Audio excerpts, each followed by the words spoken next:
Hello everyone. और आज हम चैप्टर नंबर 1 रियल नंबर में ही लास्ट टॉपिक करेंगे, nature of the decimal expansions of real numbers.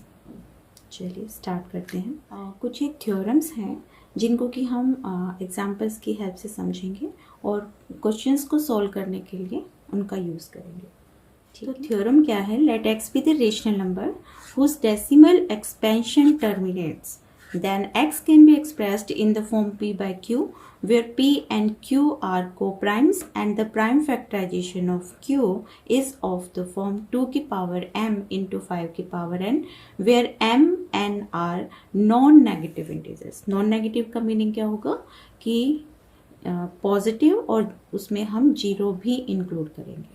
ठीक है। तो यहाँ थ्योरम क्या कहती है कि अगर कोई रेशनल नंबर है और उसकी डेसिमल एक्सपेंशन टर्मिनेट हो रही है, ठीक है, तब हम उस नंबर को p बाई क्यू की फॉर्म में एक्सप्रेस कर सकते हैं।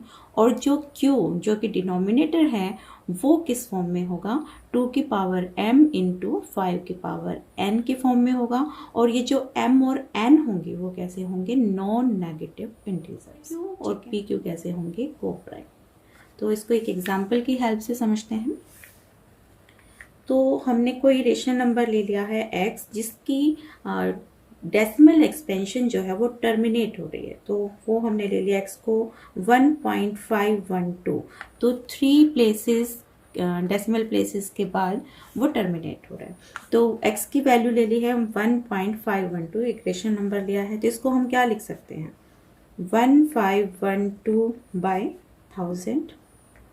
और इसको लिखेंगे 1512 बाई 1000 को लिख सकते हैं 10 की पावर 3। और अगर हम प्राइम फैक्टराइजेशन करें न्यूमरेटर और डिनोमिनेटर की, तो 1512 की जो प्राइम फैक्टराइजेशन है वो होगी 2 की पावर 3 इंटू 3 की पावर 3 इंटू 7। और जबकि नीचे है 10 क्यूब, तो इसको लिखेंगे 2 इंटू 5 क्यूब मीन्स 2 की पावर 3 इंटू 5 की पावर 3। ठीक है, 10 क्यूब की प्राइम फैक्टराइजेशन हो जाएगी 2 क्यूब इंटू 5 क्यूब। अब यहाँ से 2 क्यूब से 2 क्यूब कैंसिल हो जाएगा, तो ये आएगा 3 क्यूब इंटू 7 बाई 5 क्यूब। ठीक है। तो यहाँ पे देखें कि जो न्यूमरेटर है उसको हम मल्टीप्लाई करें तो ये आ गया है 189। बाकी कुछ कैंसिल नहीं हो रहा न्यूमरेटर और डिनोमिनेटर से, तो ये आ जाएगा 189 बाई 5 क्यूब। ठीक है। तो यहाँ पे ये जो 189 है और जो 5 क्यूब है ये को-प्राइम है, क्योंकि इनका HCF किसके इक्वल है? 1 के। और जो ये डिनोमिनेटर है 5 क्यूब वो किस फॉर्म में है? हम इसको लिख रहे हैं 189 बाई 5 क्यूब, यानी कि 2 की पावर 0 इंटू 5 की पावर 3। तो डिनोमिनेटर किस फॉर्म में है? And denominator is of the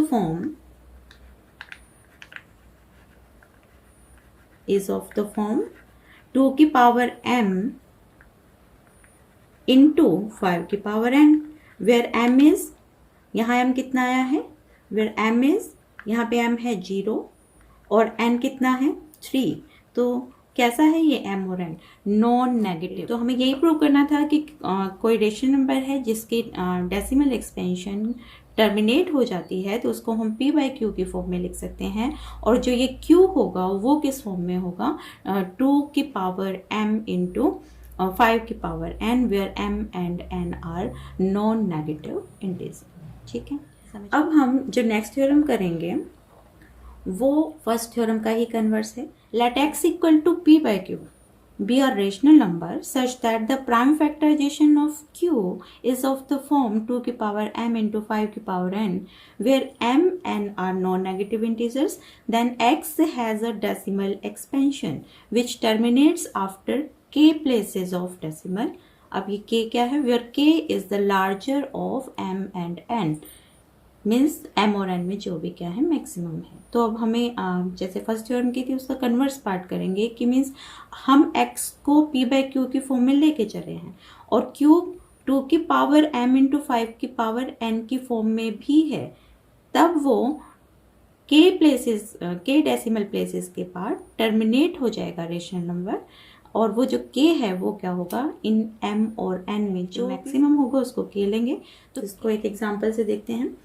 तो कोई हमने रेशनल नंबर ले लिया है जिसको कि हम 49/500 ले रहे हैं, मीन्स हमने इसको p बाई क्यू की फॉर्म में लिख लिया है। 49 का प्राइम फैक्टराइजेशन होगी 7 स्क्वायर और 500 की प्राइम फैक्टराइजेशन होगी 2 स्क्वायर इंटू 5 क्यूब।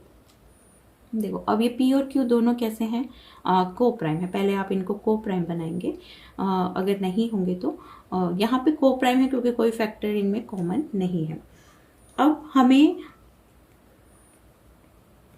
क्या देखना है, हम क्या कहेंगे कि ये कितने प्लेसेस के, डेसिमल प्लेसेस के बाद टर्मिनेट हो जाएगा। हम कह रहे हैं कि यहाँ 2 की पावर m और 5 की पावर n में m और n में जो मैक्सिमम होगा उतने प्लेसेस के बाद टर्मिनेट हो जाएगा। तो यहाँ पे पावर 2 है और 3 है, तो मैक्सिमम कितना है 3। तो यानी ये जो नंबर होगा वो 3 डेसिमल प्लेसेस के बाद टर्मिनेट हो जाएगा। तो इसको हम करके देखते हैं। तो ये 7 स्क्वायर इंटू यहाँ पे 5 क्यूब है, दोनों की पावर सेम बनाने के लिए हम 2 की क्योंकि स्क्वायर है तो एक 2 से मल्टीप्लाई कर दें और 2 से डिवाइड करें, तो ये 2 क्यूब बन जाएगा इंटू 5 क्यूब।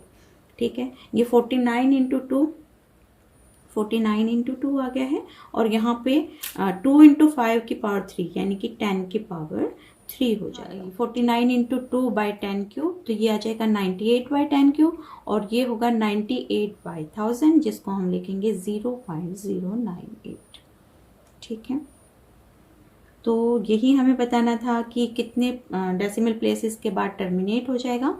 तो यहाँ पे कितने डेसिमल प्लेसेस के बाद टर्मिनेट होगा, जो डिनोमिनेटर की पावर m और 5 की पावर n की ही फॉर्म में है, तो m और n में जो भी मैक्सिमम होगा उतने डेसिमल प्लेसेस के बाद रेशनल नंबर जो है वो टर्मिनेट हो जाएगा। Theorem number 3, let x equal to p by q be a rational number such that the prime factorization of q is not of the form 2 की power m into 5 की power n, where m and n are non-negative integers, then x has a decimal expansion which is non-terminating repeating। Means अगर x कोई rational number ले रहे हैं जिसको कि हमने p बाई q की फॉर्म में लिखा है और जो डिनोमिनेटर है वो 2 की पावर m और 5 की पावर m की फॉर्म में नहीं है। ठीक है, अगर इस फॉर्म में नहीं लिख रहे हैं 2 की पावर m इंटू 5 की पावर n, तब जो डेसिमल एक्सपेंशन है वो टर्मिनेट नहीं होगी। कैसी आएगी, नॉन टर्मिनेटिंग आएगी। और क्योंकि रेशनल नंबर है तो कैसे आएगी, रिपीटिंग टाइप की आएगी, नॉन टर्मिनेटिंग एंड रिपीटिंग।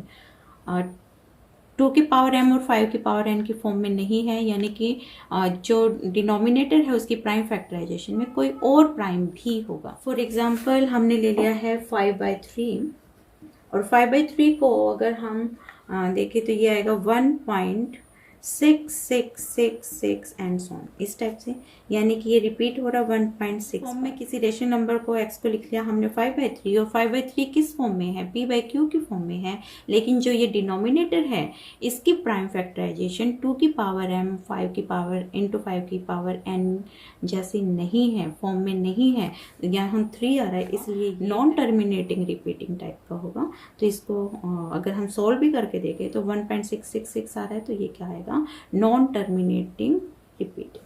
ठीक है, एक और एग्जांपल देखें, जैसे कि अगर हम ले रहे हैं 17/6, तो 17/6 को लिख सकते हैं हम क्योंकि 6 आ गया है 17/2 इंटू 3। ठीक है, तो यहाँ भी क्योंकि प्राइम फैक्टर 3 आ गया और ये दोनों आपस में क्या है, को प्राइम भी है, ये भी देखना जरूरी है। हो सकता है कि ये न्यूमरेटर में ही किसी और एग्जाम्पल में कि न्यूमरेटर में ही 3 क्या है, कॉमन आए, तो वो कैंसिल हो जाएगा, फिर वो टर्मिनेटिंग टाइप का बन जाएगा। ठीक है, लेकिन यहाँ पे क्योंकि को प्राइम है, डिनोमिनेटर में 3 प्राइम फैक्टर आएगा, तो यहाँ से ये कैसा रहेगा, नॉन टर्मिनेटिंग रिपीटिंग टाइप का। मीन्स ये आ जाएगा 2.833, इसको सोल्व करके देखो 3 एंड सो ऑन, मीन्स 2.83 बार, क्योंकि ये रिपीट हो रहा है, तो ये आएगा नॉन टर्मिनेटिंग रिपीटिंग टाइप का। ठीक है, तो यहाँ से हम जैसे आप ऑब्जेक्टिव टाइप क्वेश्चंस होंगे मोस्टली तो इस एक्सरसाइज से। तो उसमें यही आपको देखना है कि अगर हम किसी रेशनल नंबर को p बाई क्यू की फॉर्म में लिख रहे हैं और p और q दोनों को प्राइम है, कोई भी अब फैक्टर कॉमन नहीं है, और q की प्राइम फैक्टराइजेशन में अगर q की प्राइम फैक्टराइजेशन 2 की पावर m इंटू 5 की पावर n की फॉर्म की है या फिर नहीं है। अगर 2 की पावर m इंटू 5 की पावर n की फॉर्म की है तो वो टर्मिनेटिंग टाइप का आएगा, और अगर 2 की पावर m इंटू 5 की पावर n की फॉर्म में नहीं है तो वो नॉन टर्मिनेटिंग रिपीटिंग टाइप का होगा। ठीक है, बस हमें ये देखना था। और तो थैंक्स फॉर वॉचिंग, और मिलते हैं नई वीडियो में नेक्स्ट चैप्टर पोलिनोमियल के साथ। ठीक है।